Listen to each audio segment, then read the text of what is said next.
Bismillahirrahmanirrahim. Assalamu alaikum dear students. Today we are going to discuss about the elements of matrices and also discuss equality of two matrices. After studying this, students will be able to solve question number 3, 4 and 2 from exercise 1.1. So let's move towards our topic, that is elements of a matrix. Now what is element of a matrix? Element of a matrix can be defined as all the entries or numbers present in a matrix are called its elements. What does that mean?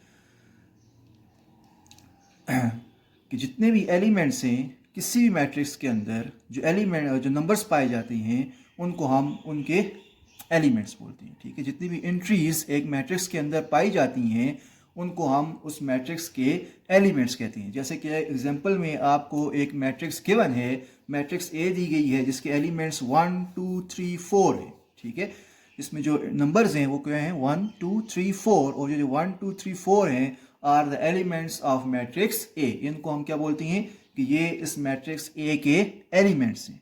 ठीक है, तो elements क्या होते हैं? All the numbers present in a matrix are called its elements. Generally, an element can be written as, हम elements को generally लिखते हैं a suffix I j. And what is this I and j? I represents the number of rows and j represents the number of columns. ठीक है, to understand well, अगर हम इस matrix में देखें, इस मैट्रिक्स में जो 1 है, इस 1 की पोजीशन क्या है इस मैट्रिक्स के अंदर?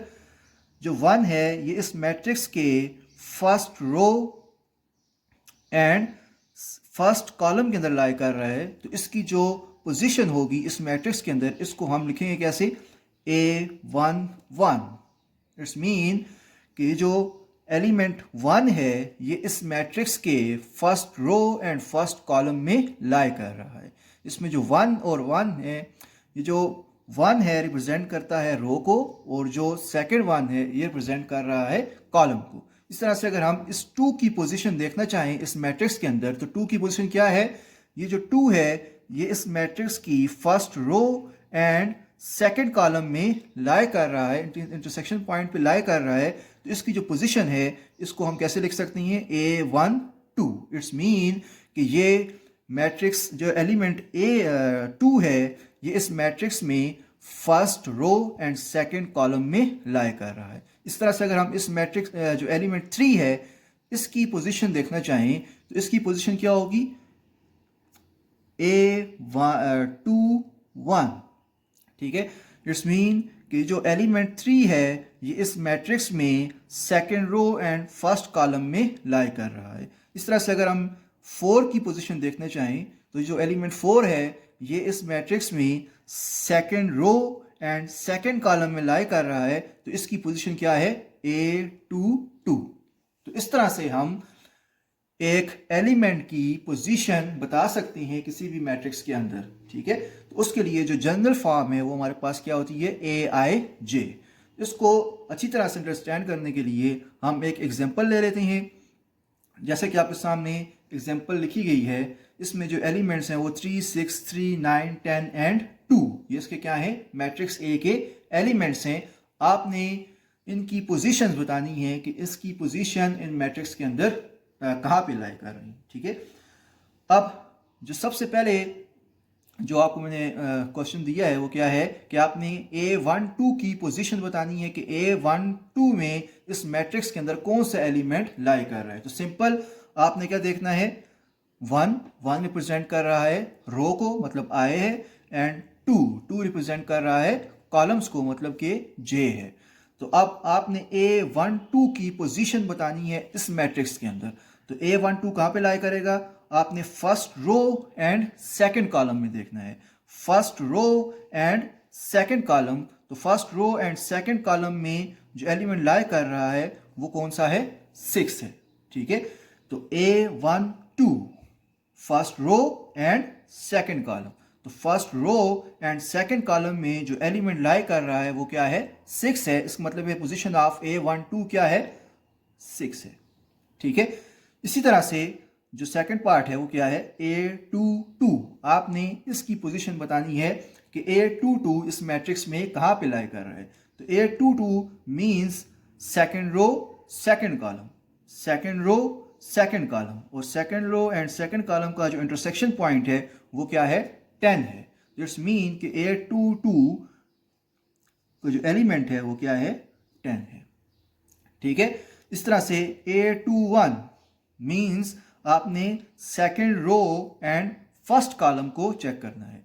तो second row and first column इनका जो इंटरसेक्शन पॉइंट है वो क्या है, 9 है। इट्स मीन कि A21 पे जो एलिमेंट है वो क्या होगा, 9। ठीक है। इस तरह से A13 means first row and third column, first row third column, first row and third column पे जो इंटरसेक्शन पॉइंट है इनका, उस पे जो एलिमेंट है वो क्या है, 3 है। जिट्स मीन A13 पे जो एलिमेंट लाई कर रहा है वो 3 है। Very simple. जस्ट आपने जो इनके सफिक्स हैं उसमें देखना है कि जो नंबर्स हैं वो फर्स्ट डिजिट रिप्रेजेंट्स करता है रो को, और जो सेकंड डिजिट है वो रिप्रेजेंट करता है कॉलम को। आपने सिंपली इन नंबर्स को देख के यहाँ से एलिमेंट्स को ढूंढ लेना है और वो रिक्वायर्ड आपका एलिमेंट होगा। ठीक है। अब इसी के साथ जो रिलेटेड क्वेश्चन है वो आपका एक्सरसाइज 1.1 पे क्वेश्चन नंबर 3 है। ठीक है। इसी से रिलेटेड क्वेश्चन है वो हम साथ साथ कर लेते हैं ताकि आपकी जो एक्सरसाइज है ये भी कवर हो जाए। एक्सरसाइज 1.1 है question number 3। If A equals to this, आपको मैट्रिक्स दी गई है, give the following elements, you have to find the following elements, you have to find the position of the following elements. First part है A12, same, 1 represents row and second 2 represents the column. आपने यहाँ से just इस matrix के अंदर first row and second column में देखना है कि कौन सा एलिमेंट लाई कर रहा है, वो आपका रिक्वायर्ड एलिमेंट होगा। इस तरह से जो बाकी पार्ट्स हैं वो आपने खुद सॉल्व करने हैं, जिस तरह मैंने आपको एग्जांपल में करा दिया है। ठीक है। Now let's move towards equality of a matrix, कि दो मैट्रिसेस आपस में कैसे इक्वल हो सकती हैं। ठीक है। इक्वलिटी ऑफ अ मैट्रिसेस, कि दो मैट्रिसेस आपस में कैसे इक्वल हो सकती हैं। तो इक्वलिटी के लिए आपने हमेशा याद रखनी है कि ये दो कंडीशंस को याद रखना है। ठीक है। अगर ये दो कंडीशन सेटिस्फाई करेंगी तो दो मैट्रिसेस आपस में इक्वल होंगी। तो फर्स्ट कंडीशन क्या है, both the matrices are of same order. First condition में क्या आता है कि जो दो मैट्रिसेस हैं उनका ऑर्डर सेम होना चाहिए। तो अब ऑर्डर क्या होता है, हमने डिटेल में किया था इसको, इस टॉपिक को। ऑर्डर क्या होते हैं, number of rows and number of columns present in a matrix are called order of a matrix. ठीक है। तो सबसे पहले जो चीज़ हमने चेक करनी है वो क्या है, first we have to check the order of a matrix. If both are of same order then go towards the other condition, second condition, which is corresponding elements are equal. अब second condition क्या है कि इनके जो corresponding elements हैं वो भी equal होने चाहिए। ठीक है। तो अगर ये दो कंडीशन सेटिस्फाई करेगा तो दो मैट्रिसेस आपस में इक्वल होंगी। फॉर एग्जाम्पल एक एग्जाम्पल कर लेती हैं ताकि आपको जो चीज़ वो क्लियर हो जाए।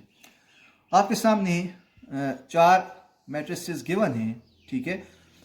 अब इसमें आपने बताना है कि कौन सी मैट्रिसेस आपस में इक्वल है।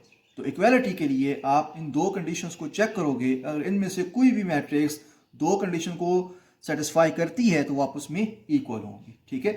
अब मैट्रिक्स ए जो है वो सिंपलेस्ट फॉर्म में है। ठीक है। इसको सिंप्लीफाई करने की ज़रूरत नहीं है। बी भी सिंपलेस्ट फॉर्म में है, सी भी, लेकिन जो डी है वो आपको सिंप्लीफाई फॉर्म में गिवन नहीं है। पहले इसको हम सिंप्लीफाई कर लेते हैं ताकि आपको सॉल्व करने में आसानी हो। तो इसको पहले हम सिंप्लीफाई करते हैं। 2 - 1 1 के इक्वल होगा, 2 1 - 1 0 1। ठीक है। डी को सिंप्लीफाई करने के बाद इसकी ये फॉर्म बन गई। ठीक है। अब हम चेक करते हैं कि इनमें से कौन सी मैट्रिसेस आपस में इक्वल हैं। तो पहले हम फर्स्ट कंडीशन देखते हैं कि फर्स्ट कंडीशन को कौन कौन सी मैट्रिसेस सेटिस्फाई कर रही हैं। अगर हम एक मैट्रिक्स का ऑर्डर देखें तो वो क्या है, 2 × 2, 2 rows and 2 columns. Matrix B का ऑर्डर देखें तो 2 रोज एंड 2 कॉलम्स। अब मैट्रिक्स ए एंड बी का ऑर्डर तो सेम है, ठीक है, मैट्रिक्स ए एंड बी इनका ऑर्डर सेम है, मतलब कि फर्स्ट कंडीशन को सेटिस्फाई कर रही हैं, ठीक है। Order of matrix A is equals to order of matrix B, first condition satisfy हो रही है। अब हम चलते हैं सेकंड कंडीशन की तरफ कि करस्पॉन्डिंग एलिमेंट्स आर इक्वल। अब करस्पॉन्डिंग एलिमेंट्स का मतलब क्या है कि जो फर्स्ट मैट्रिक्स का फर्स्ट एलिमेंट जो कि A11 पोजीशन पे है ये इक्वल होना चाहिए सेकंड मैट्रिक्स के फर्स्ट एलिमेंट के जो कि A11 पोजीशन पे है, ठीक है। इस तरह से जो सेकंड एलिमेंट है वो सेकंड के इक्वल होना चाहिए, थर्ड एलिमेंट थर्ड के equal and fourth element fourth के इक्वल, ठीक है। अब हम चेक करेंगे कि ये इनके करस्पॉन्डिंग एलिमेंट्स आपस में इक्वल हैं या नहीं है। तो 2 एंड 1 जो कि इक्वल नहीं है, 3 एंड 2 ये भी इक्वल नहीं है, 1 और 0 भी इक्वल नहीं है एंड 0 और 1 भी इक्वल नहीं है, जो कि सेकंड कंडीशन को सेटिस्फाई नहीं कर रहे। All the elements, all the corresponding elements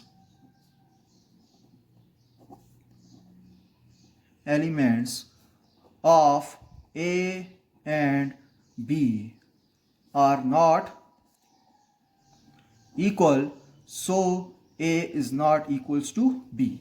A और B आपस में इक्वल नहीं है। अब हम चेक कर लेते हैं कि A और C आपस में इक्वल हैं या नहीं है।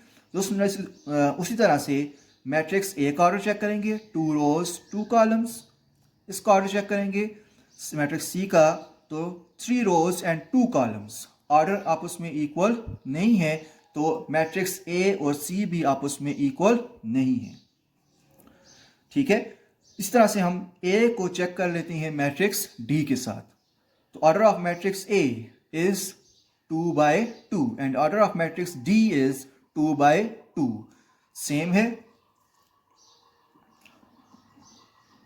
Order of matrices A and D are same, जो कि फर्स्ट कंडीशन को सेटिस्फाई कर रहा है। अब हम चलते हैं सेकंड कंडीशन की तरफ। करस्पॉन्डिंग एलिमेंट्स इक्वल होने चाहिए। तो फर्स्ट एलिमेंट 2 है और यहाँ पे भी जो फर्स्ट एलिमेंट है वो क्या है, 1 है। इधर फर्स्ट एलिमेंट 3 है, यहाँ पे फर्स्ट एलिमेंट 2 है। इसका फर्स्ट एलिमेंट 1 है, इसका फर्स्ट एलिमेंट 0 है, इसका फर्स्ट एलिमेंट 0 है, इसका फर्स्ट एलिमेंट 1 है, जो कि आपस में इक्वल नहीं है, तो सेकंड कंडीशन को सेटिस्फाई नहीं कर रहा, ठीक है। As the corresponding elements of matrix A and matrix D are not equal, so matrix A and D are not equal, ठीक है। तो इस तरह से जो मैट्रिक्स ए और डी हैं वो आपस में इक्वल नहीं होंगे। अब हम चलते हैं मैट्रिक्स बी और डी की तरफ। अब मैट्रिक्स बी में अगर आप देखें तो इसका ऑर्डर क्या है, 2/2 एंड मैट्रिक्स डी का ऑर्डर क्या है, 2/2। तो order of matrix B and D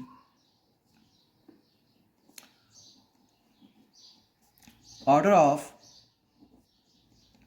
matrices B and D are same, ठीक है, जो कि क्या है, सेम है, फर्स्ट कंडीशन सेटिस्फाई कर रहे हैं। अब हम चलते हैं सेकंड कंडीशन की तरफ।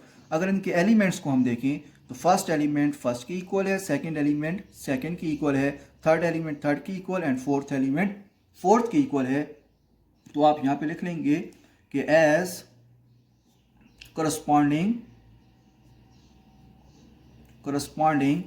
elements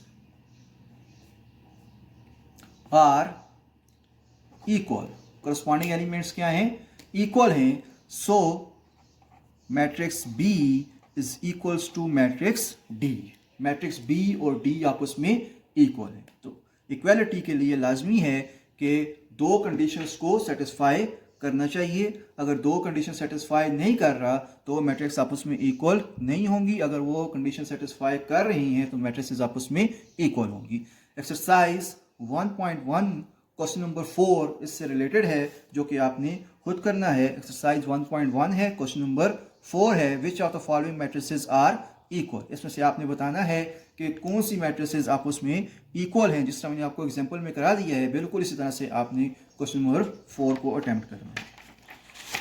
अब हम चलते हैं एक्सरसाइज 1.1 क्वेश्चन नंबर 2 की तरफ, जो कि आप कर चुके हो डिटेल में। इसको हम सॉल्व कर लेते हैं ताकि आपका जो एक्सरसाइज में क्वेश्चन नंबर 2 है ये सॉल्व हो जाए। क्वेश्चन क्या है, list the order of the following matrix. आपने सिंपल क्या बताना है, ऑर्डर ऑफ मैट्रिक्स फाइंड करना है। ठीक है, ऑर्डर ऑफ मैट्रिक्स के लिए आप क्या चेक करते हैं, number of rows and number of columns. ठीक है, अब इसमें अगर हम देखें तो इसकी नंबर ऑफ रोज कितनी है, 2 है, एंड नंबर ऑफ कॉलम्स 3 है। तो ऑर्डर ऑफ मैट्रिक्स ए क्या होगा, ऑर्डर ऑफ मैट्रिक्स ए किसकी इक्वल होगा, 2 रोज एंड 3 कॉलम्स, तो 2/3। ठीक है, इस तरह से अगर हम मैट्रिक्स बी का ऑर्डर फाइंड करना चाहिए तो ऑर्डर ऑफ मैट्रिक्स बी क्या होगा, ऑर्डर ऑफ मैट्रिक्स बी किसकी इक्वल होगा, इसमें 1 रो है एंड 1 कॉलम है, तो इसका ऑर्डर 1 क्रॉस 1 होगा। ठीक है, इस तरह से जो बाकी रिमेनिंग पार्ट्स हैं इसके वो आपने खुद सॉल्व करनी है, वो आपका होमवर्क है। आई होप कि आपको यहाँ तक जो मैंने करवाया है आपको समझ आ गई होगी। इंशाल्लाह जो नेक्स्ट लेक्चर हैं उनमें हम आगे मज़ीद क्वेश्चन सॉल्व करेंगे एक्सरसाइज 1.1 के। अपना ख्याल रखिएगा, खुदा हाफिज़।